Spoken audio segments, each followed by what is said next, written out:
ನಮಸ್ಕಾರ ಎಲ್ಲರಿಗೂ. ಹೆಂಗಿದ್ರಪ್ಪ? ಎಲ್ಲರೂ ಚೆನ್ನಾಗಿದ್ದೀರಿ? ಅಕ್ಕ ತಂಗಿಯರು ಎಲ್ಲರೂ ಆರಾಮಿದ್ದೀರಲ್ಲ? ಇವತ್ತು ಕಂಪ್ಯೂಟರ್ ಕಲಿಬೇಕಂತೇಳಿ ವಿಡಿಯೋ ಓಪನ್ ಮಾಡಿ ನೋಡಾತೀರಿ, ಹೌದಿಲ್ಲ? ಇದೇ ತರ ಇಂಟ್ರೆಸ್ಟ್ ಕೊನೆವರೆಗೂ ಕೂಡ ಇರ್ಬೇಕು. ವಿಡಿಯೋ ಎಂಡ್ ವರೆಗೂ ಪ್ರತಿಯೊಂದು ವಿಡಿಯೋನು ಕೂಡ ನೋಡಿದ್ರೆ ಕಂಪ್ಯೂಟರ್ ಮನ್ಯಾಗ ಕೂತ್ ಕೂಗ ಹೊಡೆದು ಕಂಪ್ಯೂಟರ್ ಕಲಿಬಹುದು, ಹೌದಾ? ಕಂಪ್ಯೂಟರ್ ಏನಿರ್ತದೆ, ಇದು ಕಂಪ್ಯೂಟರ್ ಎಲ್ಲಿಂದ ಬಂತು, ಕಂಪ್ಯೂಟರ್ ಒಳಗ ಹೆಂಗ್ ಕೆಲಸ ಮಾಡೋದ, ಕಂಪ್ಯೂಟರ್ ಹೆಂಗ್ ಕಲಿಬೇಕು ಅನ್ನೋದು ಬಹಳ ಕನ್ಫ್ಯೂಸ್ ಆಗಿರ್ತೀವಿ.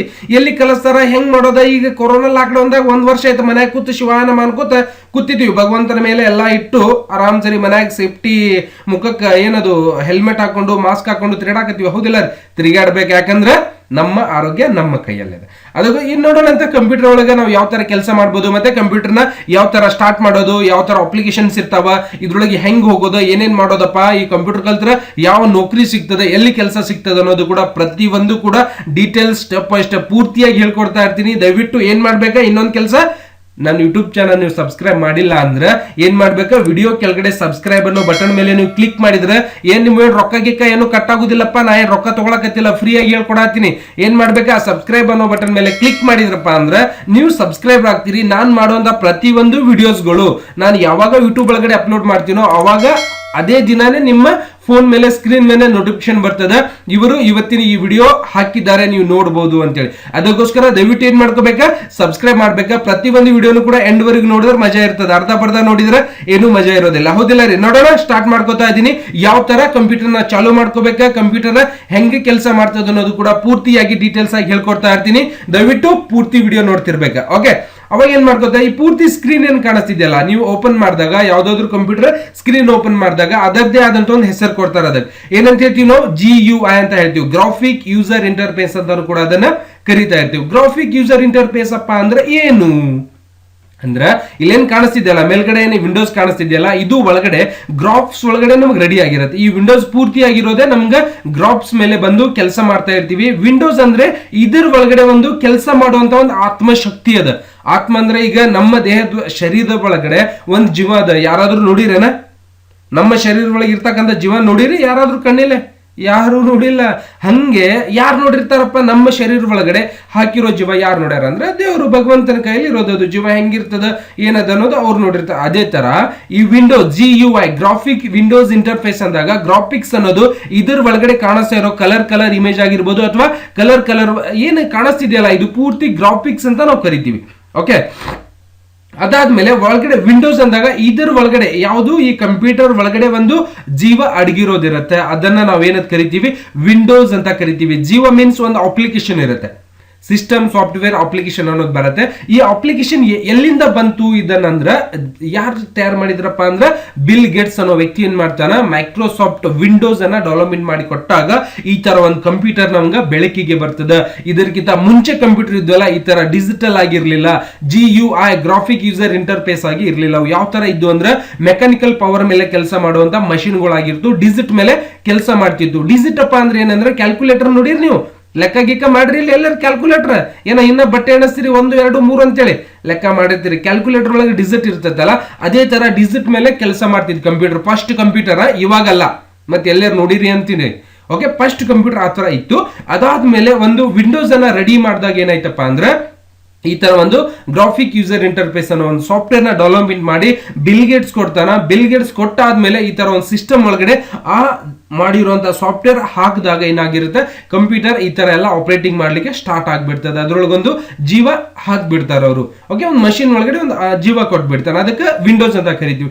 ಇಂಟರ್ಫೇಸ್ ಅಂದ್ರೆ ನಾವೇನ್ ಮಾಡ್ತೀವಿ, ಇದ್ರ ಒಳಗಡೆ ಏನಾದ್ರೂ ಕೆಲಸ ಮಾಡ್ಲಿಕ್ಕೆ ಒಳಗಡೆ ಹೋಗ್ತೀವಲ್ಲ, ದಟ್ ಈಸ್ ಕಾಲ್ಡ್ ಇಂಟರ್ಫೇಸ್ ಅಂತ ಕರಿತೀವಿ. ಅದನ್ನ ನಾವು ಏನ್ ಕರಿತೀವಿ, ಇಂಟರ್ಫೇಸ್. ಗೊತ್ತಾಯ್ತಾ? GUI ಅಂದ್ರೆ ಗ್ರಾಫಿಕ್ ಯೂಸರ್ ಇಂಟರ್ಫೇಸ್ ಅಂತ ಕರಿತೀವಿ. ಇದು ಯಾವುದೋ ಒಂದು ಎಕ್ಸಾಮ್ ಒಳಗೂ ಕೂಡ ಕೇಳ್ತಾರ, ಪ್ರತಿಯೊಂದು ಎಕ್ಸಾಮ್ ಒಳಗೆ ಕೇಳುವಂತ ಕ್ವಶನ್ ಆಗಿರುತ್ತೆ.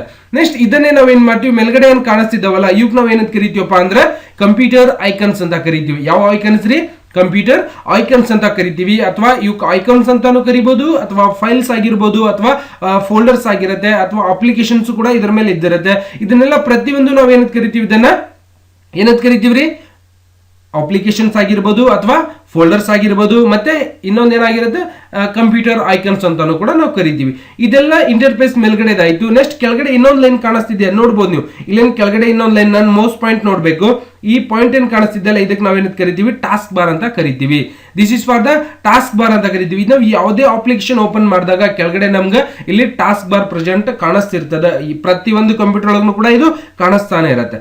ನೆಕ್ಸ್ಟ್ ಇದರಲ್ಲಿ ಏನೇನ್ ಇರ್ತದಪ್ಪ ಅಂದ್ರೆ ಇಲ್ಲಿ ನೋಡ್ರಿ, ಸ್ಟಾರ್ಟ್ ಮಾಡೋ ಒಂದು ಬಟನ್ ಕೊಟ್ಟಾನ. ಇದಕ್ಕೊಂದು 4 ಕಲರ್ ಒಳಗೆ ಕೊಟ್ಟಾನ, ಕಾಣಿಸ್ತದಲ್ಲ 4 ಕಲರ್. ಯಾಕೆ ಕೊಟ್ಟ 4 ಕಲರ್ ಕೇಳ್ರಿ, ನಿಮ್ಮ ಮನೆಯಾಗ ಯಾರ್ಯಾರು ಕಂಪ್ಯೂಟರ್ ಕಲ್ತಿರ್ತಾರ ಅವ್ರಿಗೆ ಒಂದ್ಸಾರಿ ಕೇಳ್ಕೋಬೇಕ, ಯಾಕೆ ಕೊಟ್ರು 4 ಕಲರ್ ಅಂತ ಹೇಳಿ ಗೊತ್ತಾಗ್ತದೆ. ಓಕೆ, 4 ಕಲರ್ ಕೊಟ್ಟಿರ್ತಾರೆ. ಅದೇ ರೀತಿಯಾಗಿ ಇಲ್ಲಿ ನಾವು ನೋಡ್ತೀವಿ ಕೆಳಗಡೆ ಇವೆಲ್ಲ ಅಪ್ಲಿಕೇಶನ್ಸ್ಗಳು ಶಾರ್ಟ್ ಟಾಸ್ಕ್ ಬಾರ್ ಒಳಗಡೆ ಈಸಿಯಾಗಿ ಸಿಗುವಂತದನ್ನ ನಾವು ಇಲ್ಲಿ ತಂದು ಇಟ್ಕೋಬಹುದು. ಬೇರೆ ಬೇರೆದು ತಂದು ಇಲ್ಲಿ ಇಟ್ಕೋಬಹುದು, ಅದು ಆಮೇಲೆ ಹೇಳ್ಕೊಡ್ತೀನಿ ಅಂತ. ನೆಕ್ಸ್ಟ್ ಇದರ ಕೆಳಗಡೆ ಇಲ್ಲೇನ್ ಬರ್ತದೆ, ಟೈಮ್, ಮತ್ತೆ ಇಲ್ಲಿ ಇಂಟರ್ನೆಟ್ ಕನೆಕ್ಟ್ ಇತ್ತು ಅಂದ್ರೆ ಇಲ್ಲಿ ಇಂಟರ್ನೆಟ್ ಕನೆಕ್ಟ್ ಆಗಿದೆ ಅಂತ ತೋರಿಸ್ಕೊಡ್ತದೆ. ಇಲ್ಲಿ ನಾವು ಡೇಟ್ ಟೈಮ್ ನೋಡ್ಕೋಬಹುದು. ಇದನ್ನು ಕೂಡ ನಾವು ಇಲ್ಲಿ ಕೆಳಗಡೆ ಟಾಸ್ಕ್ ಬಾರ್ ಅಂತಾನು ಕೂಡ ನಾವು ಇದನ್ನ ಕರಿಬಹುದು. ಮೇಲ್ಗಡೆದು ಗೊತ್ತೈತಲ್ಲ ವಿಂಡೋಸ್ ಇಂಟರ್ಫೇಸ್ ಅಂತ ಕರಿತೀವಿ. ನೆಕ್ಸ್ಟ್ ಟಾಸ್ಕ್ ಬಾರ್ ಅಂತ ಗೊತ್ತಾಯ್ತು. ಇದ್ರ ಒಳಗಡೆ ಈಗ ಏನಾದ್ರೂ ನಾವು ಟೈಪ್ ಮಾಡಬೇಕಾಗಿದೆ, ಮತ್ತೆ ಒಳಗಡೆ ಹೋಗ್ಬೇಕಾಗಿದೆ. ಈ ಕಂಪ್ಯೂಟರ್ ಸ್ಟಾರ್ಟ್ ಆಯ್ತು, ಇಷ್ಟೆಲ್ಲ ಗೊತ್ತಾಯ್ತು. ಈಗ ಒಳಗೆ ಹೋಗ್ಬೇಕಾಗಿದೆ ಅಂದ್ರೆ ಏನ್ ಮಾಡ್ಬೇಕು, ಇದರ ಒಳಗಡೆ ಹೋಗ್ಬೇಕಾಗಿತ್ತು ಅಂದ್ರೆ ಏನ್ ಮಾಡ್ಬೇಕು, ಸ್ಟಾರ್ಟ್ ಮೇಲೆ ಹೋಗ್ಬೇಕು. ಸ್ಟಾರ್ಟ್ ಮೇಲೆ ಹೋದಾಗ ಪ್ರತಿಯೊಂದು ಅಪ್ಲಿಕೇಶನ್ ನಾವು ಈ ಕಂಪ್ಯೂಟರ್ ಒಳಗಡೆ ಯಾವ್ಯಾವ ಅಪ್ಲಿಕೇಶನ್ ಇದೆ ಅನ್ನೋದು ನಮ್ಗೆ ಇಲ್ಲಿ ಕಾಣಿಸ್ತಿರ್ತದೆ.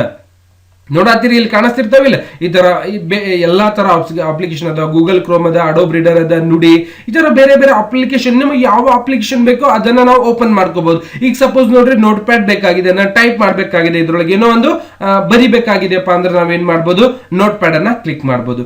ನೋಡಿ, ಸಣ್ಣದು ಇಷ್ಟೆಲ್ಲ ದೊಡ್ಡ ಪೇಜ್ ಇದೆ, ಬಟ್ ನನಗೆ ಕಿಟೇ ಸಣ್ಣದು ಓಪನ್ ಆಗ್ಯದ, ಚುಟು ಕಟ್ಟದ. ಹೌದಿಲ್ಲ, ಇದನ್ನ ಸ್ವಲ್ಪ ಪೂರ್ತಿ ಸ್ಕ್ರೀನ್ ಮೇಲೆ ಓಪನ್ ಆಗ್ಬೇಕು. ಅವಾಗ ಏನ್ ಮಾಡ್ಬೇಕು, ನಾವು ಇದನ್ನ ಮ್ಯಾಕ್ಸಿಮೈಸ್ ಅನ್ನೋ ಬಟನ್ ಬರುತ್ತೆ. ಈ 3 ಬಟನ್ ಇಸ್ ವೆರಿ ಇಂಪಾರ್ಟೆಂಟ್. ಈ 3 ಬಟನ್ ಮೊದಲು ತಿಳ್ಕೊಂಡ್ರಪ್ಪ ಅಂದ್ರ ಕಂಪ್ಯೂಟರ್ ಕಲ್ತ್ರಿ ನೀವು. ಈ 3 ಬಟನ್ ಒಳಗೆ ತಿಳ್ಕೊಳ್ಳೋಕೆ ಆಗ್ತಿಲ್ಲ ಅಂದ್ರೆ ಸ್ವಲ್ಪ 2 ದಿನ ಬಿಟ್ಟು ಕಂಪ್ಯೂಟರ್ ಕಲಿತೀರ ಅಷ್ಟೇ. ಅವ ಸ್ವಲ್ಪ ಜಲ್ದಿ ಕಲಿತಾನೆ, ನೀವು ಸ್ವಲ್ಪ 2 ದಿನ ಬಿಟ್ಟು ಕಲ್ಕೋಬೇಕಾಗ್ತದೆ. ಇವು 3 ಬಟನ್ ಏನ್ ಕೆಲಸ ಮಾಡ್ತಾವಪ್ಪ ಅಂದ್ರೆ, ಇದು ಮಿನಿಮೈಸ್ ಬಟನ್. ಇದು ಮಿನಿಮೈಸ್ ಅಂದ್ರೆ ಇಲ್ಲೇನ್ ಕಾಣಿಸ್ತಿದೆಯಲ್ಲ, ಇಲ್ಲಿನೂ ಕೂಡ ಕಾಣಿಸ್ಬಾರ್ದು ಅಂದ್ರೆ ಕ್ಲೋಸ್ ಆಗುದಿಲ್ಲ. ಇದನ್ನ ಮಿನಿಮೈಸ್ ಅಂದ್ರೆ ಡಿಸ್ಪ್ಲೇ ಮೇಲೆ ಕಾಣಿಸ್ಬಾರ್ದು, ಬಟ್ ಅಪ್ಲಿಕೇಶನ್ ಚಾಲು ಇರಬೇಕು ಅಂದ್ರೆ ಮಿನಿಮೈಸ್ ಮಾಡ್ಕೋಬೇಕು. ನೋಡಿ, ಎಲ್ಲಿ ಕಾಣಿಸ್ತಾ ಇಲ್ಲ, ಬಟ್ ಟಾಸ್ಕ್ ಬಾರ್ ಒಳಗ ಆನ್ ಅದ, ಕಾಣಿಸ್ತಾ ಇದೆ ರೀ, ನೋಟ್ ಪ್ಯಾಡ್ ಆನ್ ಅದ ಅಂತೇಳಿ ನಾವು ನೋಡ್ಬೋದು. ವಾಪಸ್ ಅದ್ರ ಮೇಲೆ ಟಾಸ್ಕ್ ಬಾರ್ ಮೇಲೆ ಕ್ಲಿಕ್ ಮಾಡ್ಕೋತೀವಿ, ಓಪನ್ ಆಯ್ತು. ಮಿನಿಮೈಸ್ ಗೊತ್ತಾಯ್ತಾ? ಅದಾದ್ಮೇಲೆ ಮ್ಯಾಕ್ಸಿಮೈಸ್ ಅಂದಾಗ ಏನಾಗ್ತದೆ, ದೊಡ್ಡದಾಗ್ಬಿಡ್ತದೆ. ಈ ಸ್ಕ್ರೀನ್ ಒಳಗ ಪೂರ್ತಿ ಫಿಟ್ ಆಗಿ ನಾವು ನೋಡ್ಬೋದು. ನೋಡಿ, ಇದ್ರ ಮೇಲೆ ಕ್ಲಿಕ್ ಮಾಡ್ಕೋತಾ ಇದ್ದೀನಿ, ಪೂರ್ತಿ ಸ್ಕ್ರೀನ್ ಒಳಗ ಫಿಟ್ ಆಗಿ ನೋಡ್ತಾ ಇದೀವಿ. ಹೌದಿಲ್ಲ ರೀ, ಗೊತ್ತಾಗ್ತಿದೆಯಲ್ಲ? ನೀವು ಇನ್ನೊಂದ್ಸರ್ತಿ ನೀವು ಇಲ್ಲಿ ನೋಡಿ, ಇವಾಗ 2 ಬಂದಿದೆ, ಹಿಂದ್ಗಡೆ ಒಂದದ, ಮೇಲ್ಗಡೆ ಒಂದದ. 2 ಬಟನ್ಸ್ ಬಂದಿದ್ದಾವ ಅಲ್ಲ, 2 ಬಾಕ್ಸ್ ಕಾಣಿಸತ್ತವ, ಹಿಂದೊಂದದ ಮುಂದೆ ಒಂದು. ಸಪೋಸ್ ನೀವು ಅದರ ಮೇಲೆ ಹೊಡೆದಾಗ ವಾಪಸ್ ಎಲ್ಲಾಗಿರುತ್ತೆ, ಇವಾಗ ಒಂದೇ ಬಾಕ್ಸ್ ಬಂತು, ಸಣ್ಣದಾಗಿದೆ. ಹೌದಿಲ್ಲ, ಈಗ ಇನ್ನೂ ಸ್ವಲ್ಪ ದೊಡ್ಡ ಮಾಡ್ಬೇಕಾಗಿತ್ತು ಅಂದ್ರೆ ಏನ್ ಮಾಡ್ಬೇಕು, ಇದನ್ನೇ ಮ್ಯಾಕ್ಸಿಮೈಸ್ ಮಾಡಿದಾಗ ದೊಡ್ಡದಾಗತ್ತೆ, ಮತ್ತೆ ಇದನ್ನೇ ರಿಸ್ಟೋರ್ ಮಾಡಿದಾಗ ಸಣ್ಣದಾಗಿರುತ್ತೆ. ಇಲ್ಲಿ ನೋಡಿ, ಇವಾಗ ಮ್ಯಾಕ್ಸಿಮೈಸ್ ಅಂತ ಅಲ್ಲಿ ಬರುತ್ತೆ. ಓಕೆ, ಮ್ಯಾಕ್ಸಿಮೈಸ್ ಅಂದಾಗ ಏನಾಗಿರುತ್ತೆ, ದೊಡ್ಡದಾಗ್ತದೆ. ನೆಕ್ಸ್ಟ್ ಅದನ್ನೇ ಅಲ್ಲಿ ಆಪ್ಷನ್ಸ್ ರಿಸ್ಟೋರ್ ಡೌನ್ ಅಂತ ಬರುತ್ತೆ. ಅವಾಗ ಏನ್ ಮಾಡ್ತದೆ, ಸಣ್ಣದಾಗ್ಬಿಡ್ತದೆ. ತಿಳ್ಕೊಬೇಕು, ಮ್ಯಾಕ್ಸಿಮೈಸ್ ಅಂದ್ರೆ ಮತ್ತೆ ರಿಸ್ಟೋರ್ ಡೌನ್ ಅಂದ್ರೆ ಏನ್ ಕೆಲಸ ಮಾಡ್ತದೆ ಅನ್ನೋದು ಕೂಡ ಗೊತ್ತಾಗ್ಬೇಕು. ಇದನ್ನೇ ನಾನು ದೊಡ್ಡ ಮಾಡ್ಕೋತಾ ಇದ್ದೀನಿ. ನೆಕ್ಸ್ಟ್ ಇದನ್ನೇನ್ ಕೆಲಸ ಮಾಡ್ತದಪ್ಪ ಅಂದ್ರೆ, ಕ್ಲೋಸ್ ಬಟನ್. ಇದ್ರ ಮೇಲೆ ನೀವು ಕ್ಲಿಕ್ ಮಾಡ್ಬಿಟ್ರಿ ಅಂದ್ರೆ ಅಪ್ಲಿಕೇಶನ್ ಕ್ಲೋಸ್ ಆಗ್ಬಿಡುತ್ತೆ. ಗೊತ್ತಾಗ್ತಿದೆ ರೀ? ಇದನ್ನಿಷ್ಟು ಇವತ್ತಿನ ಈ ಕ್ಲಾಸ್ ಒಳಗೆ ಹೇಳಿರ್ತೀನಿ. ಮತ್ತೆ ಇದ್ರೊಳಗೆ ನೆಕ್ಸ್ಟ್ ಕ್ಲಾಸ್ ಒಳಗಡೆ ತಗೊಂಡ್ ಬರ್ತಾ ಇದ್ದೀನಿ. ಮತ್ತೆ ಅದರೊಳಗೆ ನಾವು ಯಾವ ತರ ಟೈಪ್ ಮಾಡ್ಬೋದು, ಮತ್ತೆ ನಾವು ಅದ್ರೊಳಗೆ ಏನೇನ್ ಕೆಲಸ ಮಾಡ್ಬೋದು, ಇವತ್ತು ಮ್ಯಾಕ್ಸಿಮೈಸ್ ಮತ್ತೆ ಮಿನಿಮೈಸ್ ಮತ್ತೆ ರಿಸ್ಟೋರ್ ಡೌನ್ ಯಾವ ತರ ಮಾಡೋದು ಅನ್ನೋದು ಕೂಡ ನಿಮ್ಗೆ ಇವತ್ತಿನ ಈ ಕ್ಲಾಸ್ ಒಳಗೆ ಗೊತ್ತಾಗಿದೆ ಅಂತ ಅನ್ಕೋತಾ ಇದ್ದೀನಿ. ಮತ್ತೆ ನೆಕ್ಸ್ಟ್ ಕ್ಲಾಸ್ ಒಳಗಡೆ ಪೂರ್ತಿಯಾಗಿ ಮತ್ತೆ ಅದನ್ನೇ ಕಂಟಿನ್ಯೂ ಮಾಡ್ತಾ ಬರ್ತಾ ಇದ್ದೀನಿ, ನೋಡ್ತಾ ಇರ್ಬೇಕು. ಹಾಗೆ ಪ್ರತಿಯೊಂದು ವಿಡಿಯೋನು ಕೂಡ ಮಿಸ್ ಮಾಡಿ ನೋಡಿದ್ರಂದ್ರೆ 1 ತಿಂಗಳ ಒಳಗೆ ನಿಮ್ಗೆ ಮನೆಯಲ್ಲೇ ಕೂತ್ಕೊಂಡು ಕಂಪ್ಯೂಟರ್ ಪರ್ಫೆಕ್ಟ್ ಆಗಿರ್ಬೇಕ. ಮತ್ತೆ ಸರ್ಟಿಫಿಕೇಟ್ ಬೇಕಾಗಿತ್ತು ಅಂದ್ರೆ ನನಗೆ ಕಮೆಂಟ್ಸ್ ಮಾಡ್ರಿ. ಕಂಪ್ಯೂಟರ್ ಸರ್ಟಿಫಿಕೇಟ್ ಗೌರ್ಮೆಂಟ್ ಅಥಾರಿಟಿ ಇದ್ದಿರೋ ಸರ್ಟಿಫಿಕೇಟ್ ಅನ್ನೇ ನಾನು ನಿಮ್ಗೆ ಪ್ರೊವೈಡ್ ಮಾಡ್ತೀನಿ. ಇಷ್ಟ ಹೇಳುತ್ತಾ ಮತ್ತೆ ನಾವು ಸಿಗೋಣಂತ ಬೇರೆ ವಿಡಿಯೋದೊಂದಿಗೆ. ಅಲ್ಲಿವರೆಗೂ ಎಲ್ಲರಿಗೂ ವಿಡಿಯೋ ನೋಡಿ ಕಂಪ್ಯೂಟರ್ ಕಲಿತಾ ಇರಿ. ಧನ್ಯವಾದಗಳು.